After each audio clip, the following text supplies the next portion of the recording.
মুসলমানরা কি কখনো কোনো হিন্দু বা অন্য কোনো অমুসলিমদের উপর কখনো কোনো জুলুম করেছে? আর একটু জোরে বলেন, করেছে? এর বাস্তব দৃষ্টান্ত যদি দেখতে চান তাহলে আপনারা আপনাদের কটিয়াদীতে তাকায়া দেখেন। আপনাদের কটিয়াদীতে হিন্দু বসবাস করে এমন হিন্দু আছে না নাই? আছে না? আপনাদের বাস স্ট্যান্ডে হিন্দুদের হোটেল আছে না নাই? আছে। কিন্তু আপনারা কখনো কোনো হিন্দুদের উপর গিয়ে দাদাগিরি করেছেন? কোনো হিন্দুদের হোটেল বন্ধ করে দিয়েছেন? কোন হিন্দুদের অফিস আদালত দিয়ে ভাঙচুর করেছেন? করেন নাই। আমরা করি না, কারণ আমাদের ইসলাম আমাদেরকে এরকম অসাম্প্রদায়িকতা শিক্ষা দেয় নাই। বলেন ঠিক কিনা? এই হিন্দু উগ্রবাদী সংগঠন আমার সাইফুল ভাইকে দিনে দুপুরে প্রকাশ্যে এই মুসলিম অধ্যুষিত এলাকায় হত্যা করেছে। আমার ভাইয়েরা, আজকের এই জুমার মজলিস থেকে আমি ইসকনের সদস্যদেরকে স্পষ্ট ভাষায় হুঁশিয়ারি দিতে চাই, এটা ইন্ডিয়ার গুজরাট নয়, এটা বাংলাদেশ। ইন্ডিয়ার গুজরাটের মধ্যে তোমাদের হিন্দু দাদা বাবুরা আমাদের হাজার হাজার মুসলমানদেরকে যেইভাবে পাখির মতো গুলি করে হত্যা করেছে, যেইভাবে সন্ত্রাসী এবং গুন্ডামি চালিয়েছে, ওই রকম সন্ত্রাসী এবং গুন্ডামি তোমরা যদি বাংলাদেশের এই জমিনের মধ্যে করতে চাও তাহলে তোমাদেরকে ইন্ডিয়ার দাদা বাবুদের কাছে পাঠিয়ে দেওয়া হবে। তোমাদেরকে বাংলাদেশে আশ্রয় দেওয়া হবে না। বাংলাদেশে তোমরা আসো, ঠিক আছে, বাংলাদেশে আমরা স্বাধীনতার পর থেকে এই 53 বছর সাম্প্রদায়িক সম্প্রীতি বজায় রেখেই মুসলমানরা বসবাস করছে, ঠিক না বেটে? মুসলমানরা যদি সাম্প্রদায়িক সম্প্রীতি বজায় না রাখতো তাহলে বাংলাদেশের যে 7% আছে এদেরকে ফু দিয়ে 92% মুসলমান উড়িয়ে দিতে পারতো। আলহামদুলিল্লাহ আলহামদুলিল্লাহ নাহমাদুহু ওয়া নাস্তাঈনুহু ওয়া নাস্তাগফিরুহু ونستغفره ونؤمن به ونتوكل عليه ونعوذ بالله من شرور أنفسنا ومن سيئات أعمالنا من يهده الله فلا مضل له ومن يضلله فلا هادي له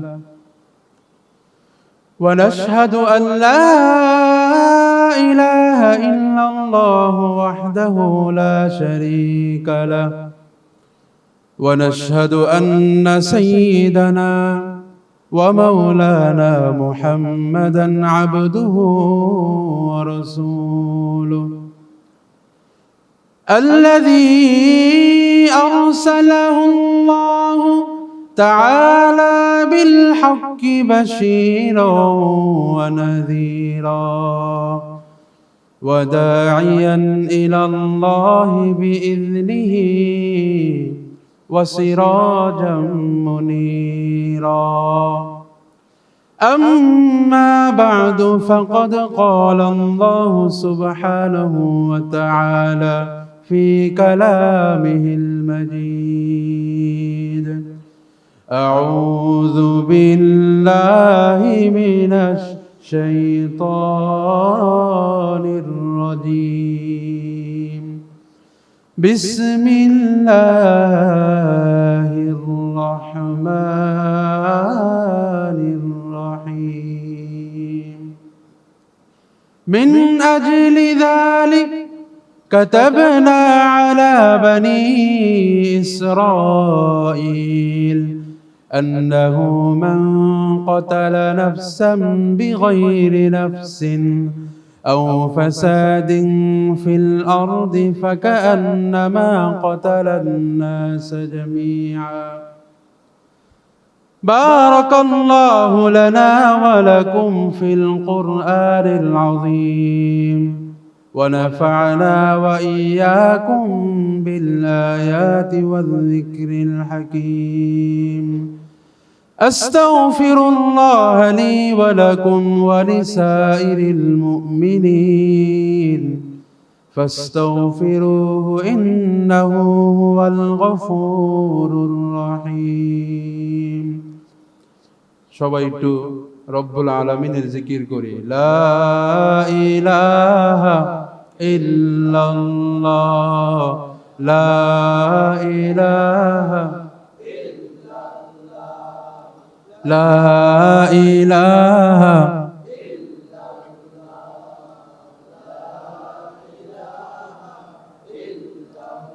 আর একটু জোরে কলিজা থেকে একদম। ইল্লাল্লাহ লা ইলাহা হাসবি রব্বি জাল্লাল্লাহ মা ফি কলবি গায়রুল্লাহ নূর মুহাম্মদ সাল্লাল্লাহ লা ইলাহা ইল্লাল্লাহ লা ইলাহা ইল্লাল্লাহ লা ইলাহা লা ইলাহা ইল্লাল্লাহ মুহাম্মাদুর রাসূলুল্লাহ সাল্লাল্লাহু আলাইহি ওয়াসাল্লাম। সবাই কেমন আছেন? আমাদের কি ভালো রেখেছেন কে? এই জন্য সবসময় প্রশংসা করতে হবে কার? এই জন্য রব্বুল আলামিনের শুকরিয়া আদায় করে নিচ্ছি শুরুতেই, যিনি আমাদেরকে দুনিয়ার সমস্ত ধরনের জায় ঝামেলা থেকে মুক্ত রেখে রব্বুল আলামিনের কুদরতি পায়ে সেজদা দেওয়ার জন্য, আল্লাহর ঘর মসজিদে জুমার নামাজের জন্য আগে ভাগে মসজিদে এসে বসার তৌফিক দিয়েছেন। এই জন্য সেই রব্বুল আলামিনের দরবারে কালিমাতু শুকর আদায় করি, আলহামদুলিল্লাহ। আমার ভাইরা, ঈমান দুনিয়াতে অত্যন্ত দামি এবং মূল্যবান একটা জিনিস। এই ঈমান যেই ব্যক্তি ধারণ করে সেই ব্যক্তিকেও দামি বানিয়ে দেন কে? আর একটু জোরে বলেন। একজন মানুষ ঈমানদার, দুনিয়াতে তার কিছু নাই, ঘর বাড়ি, টাকা পয়সা, মিল ইন্ডাস্ট্রি কিছুই তার নাই, 3 বেলা খাইতেও পারে না, নুন আনতে পান্তা ফোড়ায়, এরকম হতদরিদ্র, কিন্তু তার ঈমানটা আছে, রবের প্রতি ভালোবাসাটা তার আছে। তাহলে হাদিসের ভাষ্য অনুযায়ী তার মতো ধনী পৃথিবীতে আর কেউ নাই। সুবহানাল্লাহ। আরেকজন ব্যক্তি যার দুনিয়াতে ঘর বাড়ি, টাকা পয়সা, ধন সম্পদ, মিল ইন্ডাস্ট্রি, কোনো কিছুর অভাব নাই, সব কিছু আছে তার, কিন্তু তার দুর্ভাগ্য সে ঈমানদার হইতে পারে নাই, সে অন্য কোনো ধর্মাবলম্বী। তো ঈমান না থাকার কারণে পৃথিবীর সমস্ত সম্পদ তার কাছে থাকা সত্ত্বেও হাদিসের ভাষ্য অনুযায়ী তার মতো হতদরিদ্র আর গরিব পৃথিবীর বুকে আর কেউ নাই। এজন্য ঈমানদারের দাম আছে না নাই? কম না বেশি? কত বেশি? হাদিস শরীফে থেকে আমরা বুঝতে পারি কিয়ামতের দিন রব্বুল আলামিন যারা জাহান্নামে যাওয়ার তাদেরকে জাহান্নামে পাঠিয়ে দিবেন, যারা জান্নাতে যাওয়ার জান্নাতে পাঠিয়ে দিবেন। এরপরে ফেরেশতাদেরকে রব্বুল আলামিন আরেকটা ইরশাদ করবেন, আখরিজু মান কানা ফি কলবিহি মিসকালু হাববাতি খারদালিম মিন ঈমান। ও আমার ফেরেশতারা, তোমরা জাহান্নামের মধ্যে গিয়ে প্রবেশ করো। জাহান্নামে প্রবেশ করে পুরোটা জাহান্নাম তোমরা তন্ন তন্ন করে তালাশ করে দেখো। আমার যে সমস্ত বান্দারা জাহান্নামে আছে, যাদের অন্তরে জাররা পরিমাণ ঈমান বাকি আছে, জাররা পরিমাণ হইল একটা সরিষার দানাকে 70টা ভাগ করলে যতটুকু হয়, এর 1 ভাগ হলো একটা জাররা পরিমাণ। এত সামান্য নগণ্যতম পরিমাণ ঈমান যাদের মধ্যে আছে, রব্বুল আলামিনের আদেশে সেই সমস্ত হালকা সামান্য পরিমাণ ঈমানদারদেরকেও সেই দিন ঈমানের কারণে জাহান্নামের আগুন থেকে রক্ষা করে তাদেরকে জান্নাত দিয়ে দিবে। এজন্য আমার ভাইয়েরা, একজন ঈমানদারের অনেক দাম, অনেক মূল্য। 7 আসমান জমিন, পৃথিবীতে যত ধরনের গ্রহ নক্ষত্র আছে, পাহাড় পর্বত, সমুদ্র, নদী নালা, খাল বিল, এই সব কিছু থেকে একজন ঈমানদারের দাম কম না বেশি? শুধু তাই নয়, আমরা মুসলমানদের প্রাণ কেন্দ্র বাইতুল্লাহ শরীফ, যেখানে হাজী সাহেবরা হজ করতে যায়, সেই বাইতুল্লাহ শরীফ, কাবা শরীফের থেকেও একজন ঈমানদারের মূল্য অনেক বেশি। আল্লাহর নবীর সাহাবী হযরতে আব্দুল্লাহ ইবনে উমর রাদিয়াল্লাহু তাআলা আনহু, তার ব্যাপারে হাদিস বর্ণিত আছে তিরমিজি শরীফ হাদিস নম্বর 2032 নম্বর হাদিস বর্ণিত হয়েছে। নাযারা ইবনে ওয়াল মুমিনু আযমান হুরমাতান ইনদাল্লাহ। হযরতে ইবনে ওমর আল্লাহর নবীর বিশিষ্ট সাহাবী, ওনার মতো একজন বিশিষ্ট সাহাবী যদি কোনো কথা বলে সেটা কি মিথ্যা হইতে পারে? কথা বলেন, মিথ্যা হইতে পারে? তিনি বলেছেন, তিনি একদিন কাবা শরীফের দিকে তাকিয়েছিলেন। কাবা শরীফের দিকে তাকিয়ে ইবনে ওমর বলেন, মা আযমাকা, ও কাবা, রব্বুল আলামিন তোমাকে কতই না সম্মান দিয়েছে। ওয়া মা আযমা হুরমাতাকা, পৃথিবীর প্রত্যেকটা মানুষের হৃদয়ে হৃদয়ে তোমাদের ভালোবাসা স্থাপন করে দিয়েছে ও কাবা। কিন্তু কাবা, তুমি সাক্ষী থেকো, তুমি কাবাকে আল্লাহ তাআলা যতটা দাম দিয়েছেন, একজন ইমানদারের মূল্য তুমি কাবার থেকেও আল্লাহ রব্বুল আলামিনের দরবারে অনেক বেশি। এটা তো গেল দলিল, হাদিসের দলিল।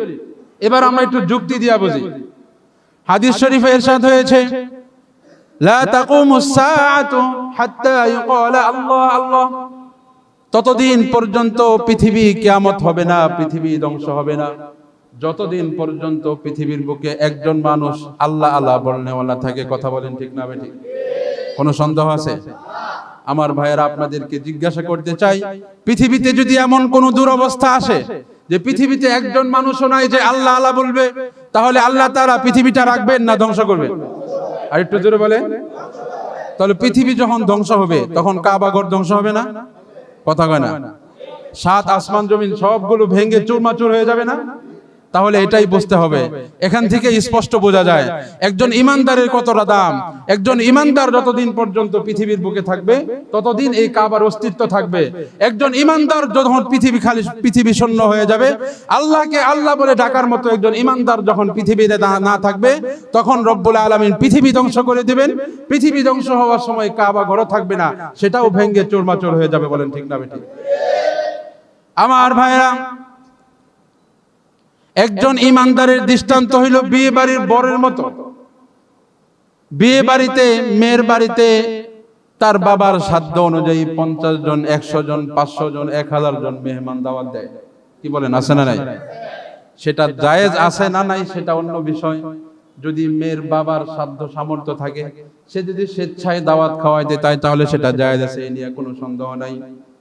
আমার ভাইরা, মেয়ের বাবা যদি একটু ধনী হয় অথবা বরের বাবা যদি একটু ধনী হয়, তারা যদি সমৃদ্ধশালী হয়, তাহলে তাদের এই 100-500 মেহমানের মধ্যে সমাজের যারা নেতৃস্থানীয় লোক আছে তাদেরকেও দাওয়াত দেয় কি দেয় না? যদি আরেকটু বড় যদি আয়োজন হয়, তাহলে এলাকার এমপি সাহেবকে পর্যন্ত দাওয়াত দেওয়া হয়। কিন্তু আপনাদেরকে জিজ্ঞাসা করতে চাই, বিবাহের মজলিসের মধ্যে যেই চেয়ারম্যান সাহেবকে দাওয়াত দেওয়া হলো, যেই কাউন্সিলর মেয়রকে দাওয়াত দেওয়া হইলো, যেই এমপি সাহেবকে দাওয়াত দেওয়া হইলো, সেই এমপি সাহেব যদি বিবাহের মজলিসে না আসে, মেয়র সাহেব যদি বিবাহের মজলিসে না আসে, তাহলে বিবাহ কি আটকায় থাকবে নাকি? বিবাহ আটকায় থাকবে? কিন্তু মেম্বার, চেয়ারম্যান সবাই চলে আসলো, এলাকার কাউন্সিলর, মেয়র সবাই চলে আসলো, এলাকার এমপি পর্যন্ত বিবাহের দাওয়াত খাওয়ার জন্য চলে আসলো। কিন্তু আমার ভাইয়েরা, বর যখন তার বাড়ি থেকে রওনা দিয়েছে, কিছুক্ষণ পরে রাস্তায় আসার মধ্যে অ্যাক্সিডেন্ট হয়ে বর এখন হাসপাতালে আছে। আমি আপনাদেরকে বলতে চাই, বর যদি ওই বিবাহের মজলিসে উপস্থিত না হয়, তাহলে বিবাহ সংগঠন হবে কি হবে না? হবে? হবে না। আমার ভাইয়েরা, এটাই হলো একজন মুমিনের দৃষ্টান্ত। একজন মুমিন যতদিন পর্যন্ত পৃথিবীতে আছে, একজন মুমিনেরই সিলায় পৃথিবীতে যত ধরনের অন্য ধর্মাবলম্বী মানুষ আছে তারা রিজিক পায়, তারা সূর্যের আলো গ্রহণ করতে পারে, তারা রব্বুল আলামিনের আসমান থেকে বৃষ্টি বর্ষণের সুযোগ পায়। একজন মুমিন যখন পৃথিবীতে না থাকবে, তখন পৃথিবীর ভারসাম্য নষ্ট হয়ে যাবে। তখন একজন কাফের, যা বেঈমান মুশরিক যারা আছে, তারা আর পৃথিবীতে রিজিক খেয়ে থাকতে পারবে না।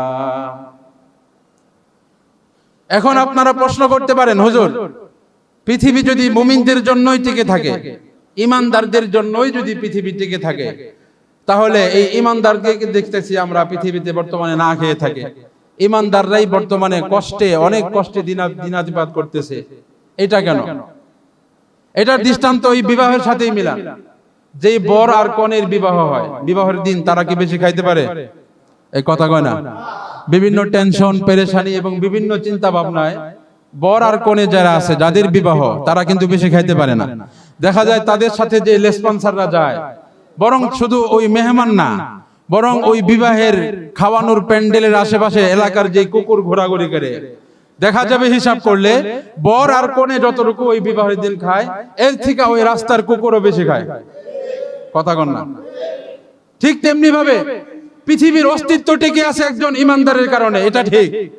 এজন্য ইমানদার বেশি খাইতে হবে, কাফেরদের থেকে খুব বেশি তাদের সম্পদ থাকতে হবে, ইমানদারদের সমৃদ্ধিশালী কাফেরদের থেকে বেশি হতে হবে। এই যুক্তি দেওয়া যাবে না, কারণ বিবাহের মজলিসে তাদের মূল উদ্দেশ্য 1000 মানুষ 500 মানুষ খায় এই বর আর কনের বিবাহের কারণে, কিন্তু ওই এক একজন মানুষ যতটুকু খায় দেখা যায় এর অর্ধেকও বর আর কনে খেতে পারে না। ঠিক আছে না? আমার ভাইয়েরা, এতটুকু আলোচনা দ্বারা আমরা বুঝতে পারলাম একজন ইমানদারের মূল্য কম না বেশি? আর একটু জোরে বলেন, কম না বেশি? অনেক বেশি। শুধু ইমানদার না, ইসলাম ধর্মে ইমানদার ছাড়া কোনো অমুসলিমও যদি থাকে, মুসলমানদের অধ্যুষিত এলাকায় কোনো অমুসলিমও যদি বসবাস করে, তাদেরকেও রব্বুল আলামিন এবং আল্লাহর হাবিব সাল্লাল্লাহু আলাইহি ওয়াসাল্লাম নিরাপত্তার দায়িত্ব দিয়েছেন। বলেন সুবহানাল্লাহ। আবু দাউদ শরীফের সহিহ হাদিস, সহিহ সনদে বর্ণিত হয়েছে, হাদিস নম্বর 3052।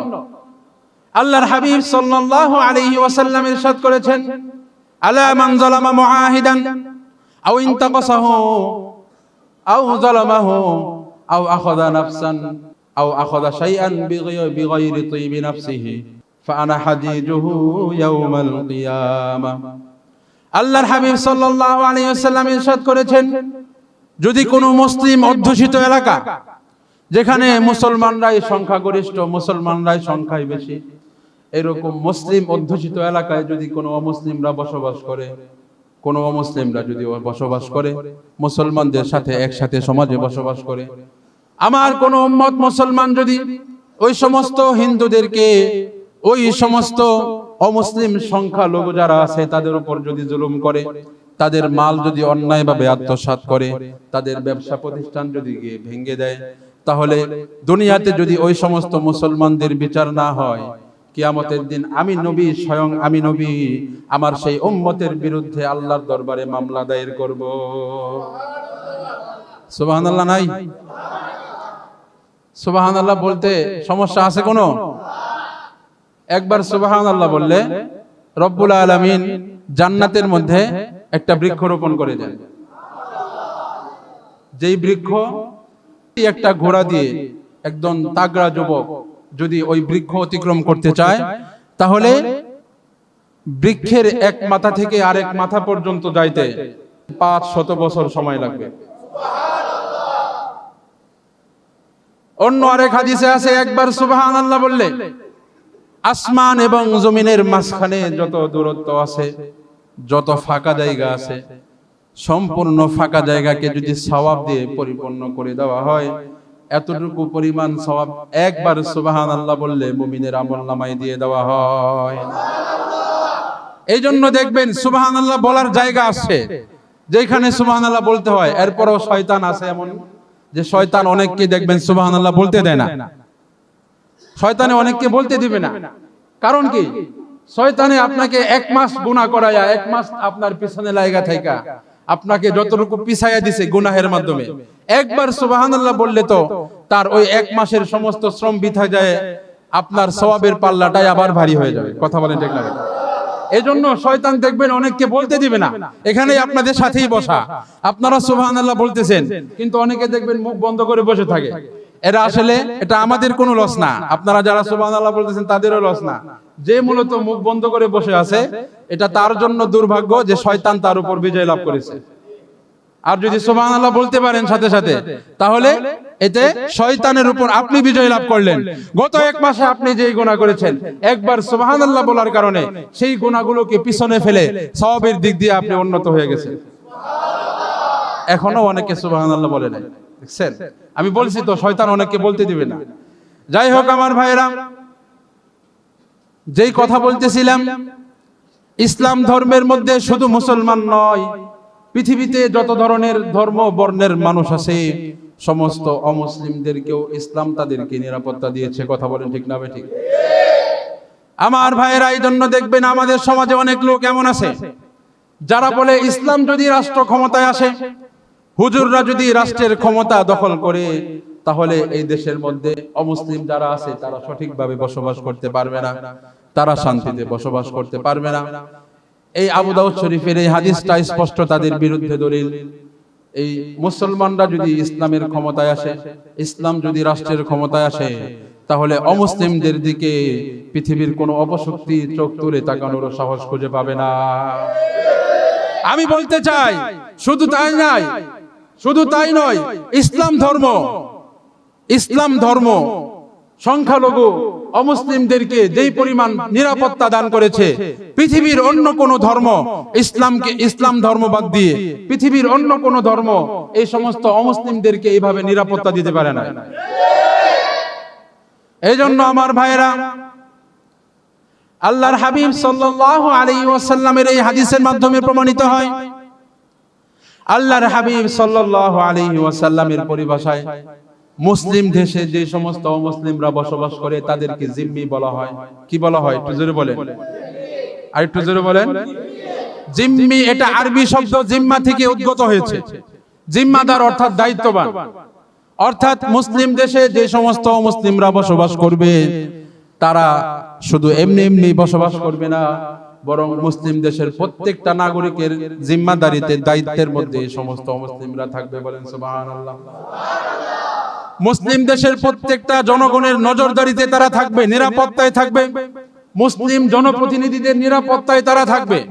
শুধু তাই নয়, মুসলিম রাষ্ট্রপ্রধান যারা আছে তাদের নিরাপত্তায় থাকবে।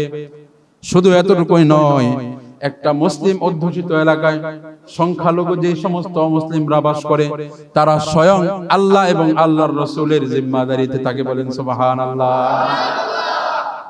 আমার ভাইয়েরা, এটা তো গেল হাদিস থেকে আমরা শুনলাম। এবার আসুন আমরা দেখি আমাদের উম্মতের মধ্যে এই হাদিসের বাস্তবায়ন হয়েছে কি হয় না, এটা আমরা একটু লক্ষ্য করে দেখি।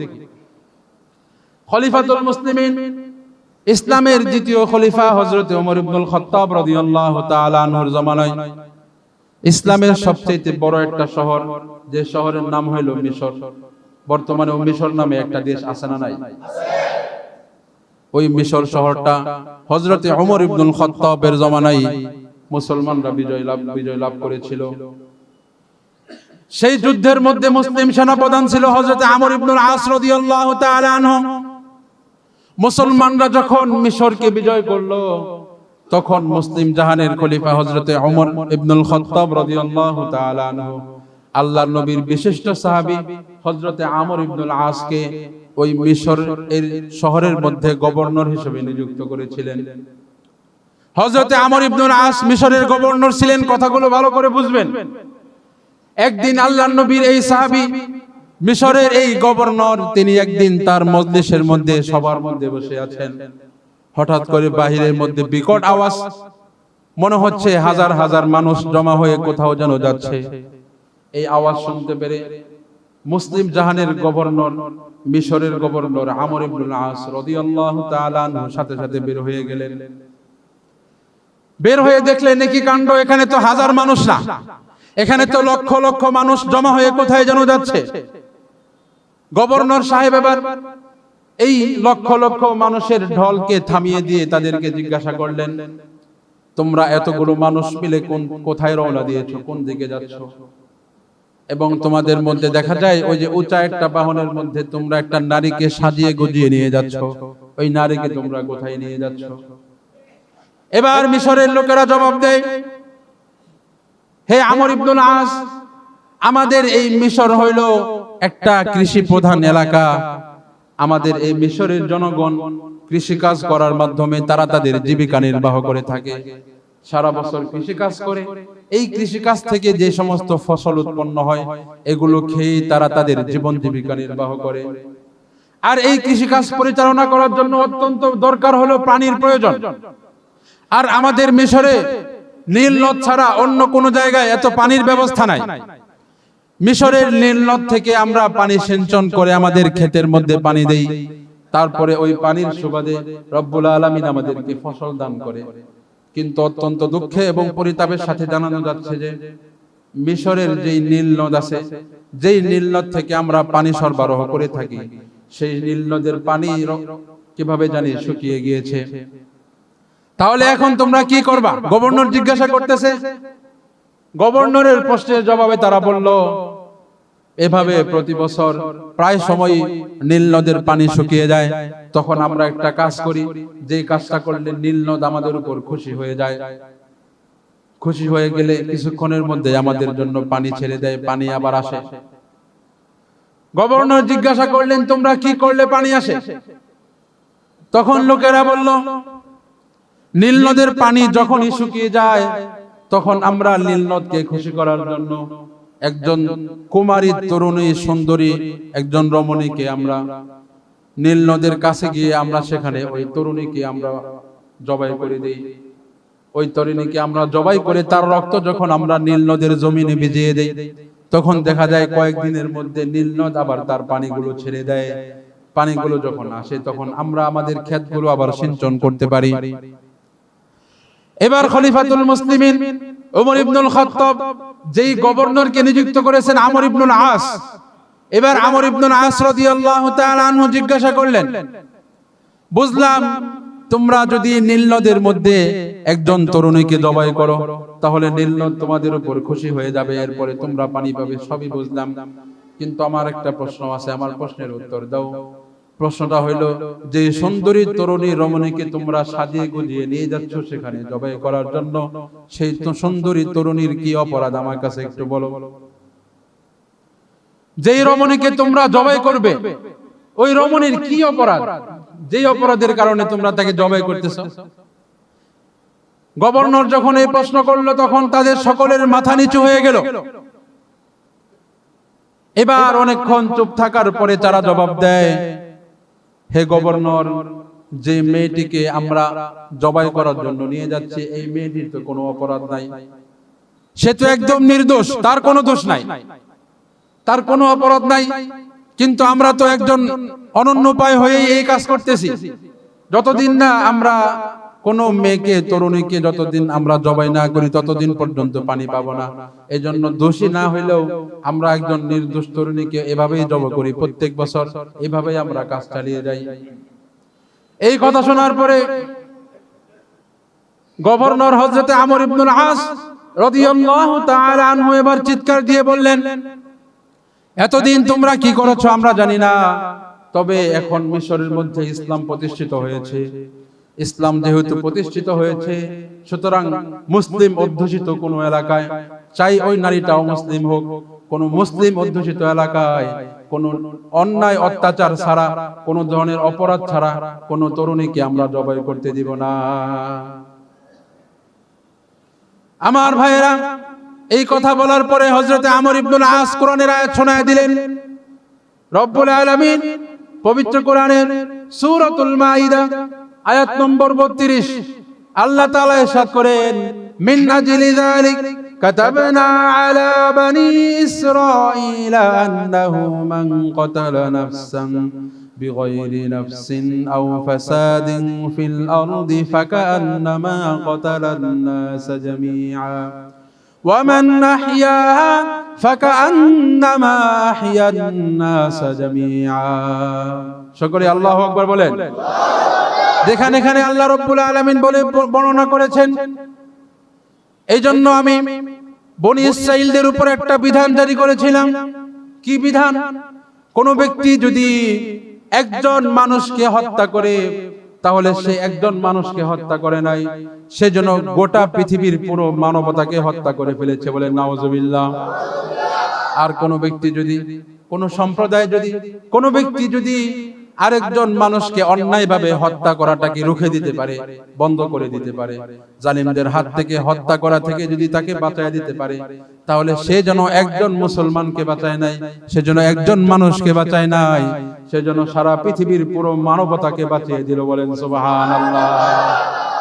আমার ভাইয়েরা, আপনাদেরকে জিজ্ঞাসা করতে চাই, যে ইসলাম ধর্মে একটা মানুষের প্রাণকে সারা পৃথিবীর সমস্ত মানুষের প্রাণের সাথে তুলনা করা হয়েছে, সেই ইসলাম ধর্মে মানবতার মূল্য আছে না নাই? আর একটু জোরে বলেন, আছে না নাই? আছে। কিন্তু ইসলাম ধর্মের মধ্যে যদিও মানবতার মূল্য আছে, শুধু একজন ইমানদার না, ইমানদার বেঈমান সহ সব নির্বিশেষে প্রত্যেকটা মানুষের জান এবং মালের নিরাপত্তা দিয়েছে ইসলাম। কথা বলেন ঠিক না বেঠিক? প্রত্যেকটা জান এবং মালের নিরাপত্তা দিয়েছে ইসলাম।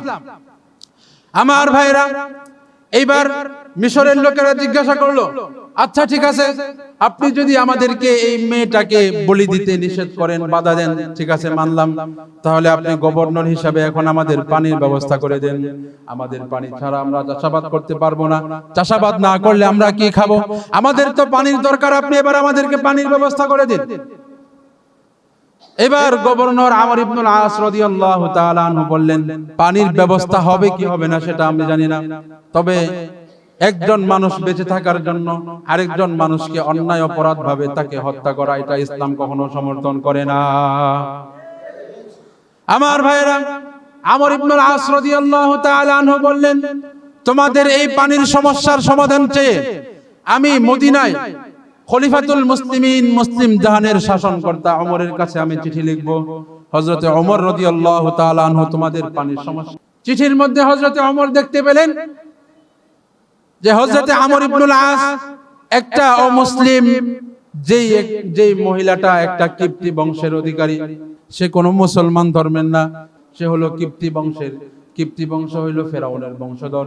পৃথিবীর ইতিহাসে সবচাইতে জঘন্য যে জালিম ছিল, সবচাইতে বড় যে জালিম ছিল সেই ফেরাউন। সেই ফেরাউনের বংশের এই কিপ্তি মহিলাকে বাঁচিয়েছে। এই জন্য দেখেন খলিফাতুল মুসলিমিন ওমর ইবনুল খাত্তাব চিঠির উত্তরে সর্বপ্রথম লিখেছে, হে আমর ইবনুল আস, তুমি তোমার মিশরের মধ্যে একজন অমুসলিম নারীর হত্যা থেকে তাকে রক্ষা করার কারণে আমি স্বয়ং খলিফাতুল মুসলিমিন পুরো মুসলিম জাহানের পক্ষ থেকে তোমাকে স্যালুট জানাই। সুবহানাল্লাহ বলবেন না? এই হলো ইসলামের মানবতা, এই হলো ইসলামের উদারতা। একজন অমুসলিম, শুধু অমুসলিম না, ফেরাউনের মতো জালিমের বংশধর একজন মহিলার জানের নিরাপত্তাও দিয়েছে কে? আর একটু বুঝে বলেন, কে দিয়েছে? যে রব্বুল আলামিন ফেরাউনের বংশের মতো এত নিম্নমানের বংশের একজন সাধারণ নারীর জানের নিরাপত্তা দিয়েছে, সেই বংশের, সেই ইসলাম ধর্মের খলিফা হযরত ওমর ইবনুল খাত্তাব সারা জাহানের পক্ষ থেকে তাকে স্যালুট জানিয়েছে। বলেন সুবহানাল্লাহ। আমার ভাইরা, এখান থেকে স্পষ্টভাবে প্রতীয়মান হয় ইসলাম ধর্মে ইমানদার হোক, বেঈমান হোক, মুসলিম হোক, অমুসলিম হোক, যে কোনো ধর্মের হোক না কেন, ইসলাম তাদের নিরাপত্তা দিয়েছে। কথা বলেন ঠিক না ঠিক? কিন্তু আমরা দেখতে পাই ইসলাম যদিও অন্য ধর্মাবলম্বী মানুষদের সাথে খুব ভালো আচরণ করে, কিন্তু অন্য ধর্মের মানুষ যারা আছে তারা ইসলামের সাথে গাদ্দারি করে। কথা বলেন ঠিক না ঠিক? গত কয়েকদিন আগে, 2-3 দিন আগে ইসকনের একজন নেতাকে গ্রেফতার করার কারণে তাকে ঢাকা বিমানবন্দর থেকে গ্রেফতার করা হয়েছে। গ্রেফতার করে তাকে চট্টগ্রাম আদালতে তোলার জন্য নেওয়া হয়েছে। এখনো আদালতে তোলা হয় নাই। আদালতে তোলার আগেই আদালত প্রাঙ্গণে উগ্রবাদী হিন্দু সংগঠন, যেটার নাম হলো ইসকন, এই ইসকন সংগঠনের লোকেরা আমার একজন মুসলমান ভাই যার নাম হলো সাইফুল ইসলাম আলিফ, তাকে কঠিনভাবে সবার সামনে দিবালোকে তাকে গলা কেটে হত্যা করেছে। বলেন নাউজুবিল্লাহ। আমার ভাইরা, আমি আপনাদেরকে জিজ্ঞাসা করতে চাই, বাংলাদেশে মুসলমানদের সংখ্যা বেশি নাকি হিন্দুদের? মুসলমান না হিন্দু? আর একটু জোরে বলেন। মুসলমানদের সংখ্যা যদি বেশি হয়ে থাকে, তাহলে এই দেশে কর্তৃত্ব বেশি খাটানোর অধিকার কে রাখে? কিন্তু মুসলমানরা কি কখনো কোনো হিন্দু বা অন্য কোনো অমুসলিমদের উপর কখনো কোনো জুলুম করেছে? আর একটু জোরে বলেন, করেছে? এর বাস্তব দৃষ্টান্ত যদি দেখতে চান, তাহলে আপনারা আপনাদের কটিয়াদিতে তাকায়া দেখেন। আপনাদের কটিয়াদিতে হিন্দু বসবাস করে এমন হিন্দু আছে না নাই? আছে না? আপনাদের বাস স্ট্যান্ডে হিন্দুদের হোটেল আছে না নাই? আছে। কিন্তু আপনারা কখনো কোন হিন্দুদের উপর গিয়ে দাদাগিরি করেছেন? কোন হিন্দুদের হোটেল বন্ধ করে দিয়েছেন? কোন হিন্দুদের অফিস আদালত গিয়ে ভাঙচুর করেছেন? করেন নাই। আমরা করি না, কারণ আমাদের ইসলাম আমাদেরকে এরকম অসাম্প্রদায়িকতা শিক্ষা দেয় নাই। বলেন ঠিক কিনা? ইসলাম ধর্ম হলো একটি সাম্প্রদায়িক ধর্ম। এই ধর্মের মধ্যে সাম্প্রদায়িক সম্প্রীতি শিক্ষা দিয়েছে ইসলাম। কিন্তু আমার ভাইরা, ইসলাম ধর্ম যেভাবে অন্য ধর্মাবলম্বী মানুষদের উপর উদারতা প্রদর্শন করে, অন্য ধর্মের মানুষেরা আমাদের উপর এভাবে উদারতা প্রদর্শন করে না। এর বাস্তব প্রমাণ এই যে দেখেন, গত 3 দিন আগে একজন রাষ্ট্রপক্ষের আইনজীবী আমার মুসলমান ভাই, তার কাজ ছিল সে মূলত নতুন হিন্দু থেকে যারা মুসলমান ধর্ম গ্রহণ করে তাদের যে এপিডুপিট করতে হয় না, আপনারা যারা জানেন তারা জেনে থাকবেন যে হিন্দু যারা নতুন নব মুসলিম হয় তাদের লয়ার ছিল এই সাইফুল ইসলাম আলিফ ভাই। এই কারণে এই হিন্দু উগ্রবাদী সংগঠন আমার সাইফুল ভাইকে দিনে দুপুরে প্রকাশ্যে এই মুসলিম অধ্যুষিত এলাকায় হত্যা করেছে। তারা মুসলিম এই অধ্যুষিত এলাকায় মুসলমানদের উপর যেই দুঃসাহসিকতা প্রদর্শন করেছে, এটা খুবই নিন্দনীয় এবং ঘৃণিত কাজ। কথা বলেন ঠিক না বেঠিক? আমার ভাইয়েরা, আজকের এই জুমার মজলিস থেকে আমি ইসকনের সদস্যদেরকে স্পষ্ট ভাষায় হুঁশিয়ারি দিতে চাই, এটা ইন্ডিয়ার গুজরাট নয়, এটা বাংলাদেশ। ইন্ডিয়ার গুজরাটের মধ্যে তোমাদের হিন্দু দাদা বাবুরা আমাদের হাজার হাজার মুসলমানদেরকে যেইভাবে পাখির মতো গুলি করে হত্যা করেছে, যেইভাবে সন্ত্রাসী এবং গুন্ডামি চালিয়েছে, ওই রকম সন্ত্রাসী এবং গুন্ডামি তোমরা যদি বাংলাদেশের এই জমিনের মধ্যে করতে চাও, তাহলে তোমাদেরকে ইন্ডিয়ার দাদা বাবুদের কাছে পাঠিয়ে দেওয়া হবে। তোমাদেরকে বাংলাদেশে আশ্রয় দেওয়া হবে না।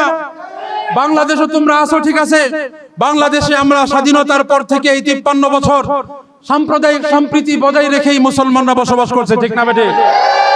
মুসলমানরা যদি সাম্প্রদায়িক সম্প্রীতি বজায় না রাখতো, তাহলে বাংলাদেশের যে 7% আছে এদেরকে ফু দিয়ে 92% মুসলমান উড়িয়ে দিতে পারতো। কিন্তু আমরা এরকম অসাম্প্রদায়িক না, আমরা সাম্প্রদায়িক দাঙ্গা হাঙ্গামা চাই না। আমরা চাই এই দেশ, এই বাংলার ভূমি স্বাধীন করার সময় হিন্দুদের অবদান ছিল। কথা বলেন ঠিক না বেঠিক? এজন্য এই দেশ সবার, হিন্দু মুসলিম ধর্ম নির্বিশেষে সকল ধর্মের মানুষের কাঁধে কাঁধ মিলিয়ে 1971 সালে এক সাগর রক্তের বিনিময়ে এই বাংলাদেশকে স্বাধীন করেছে, ঠিক কিনা?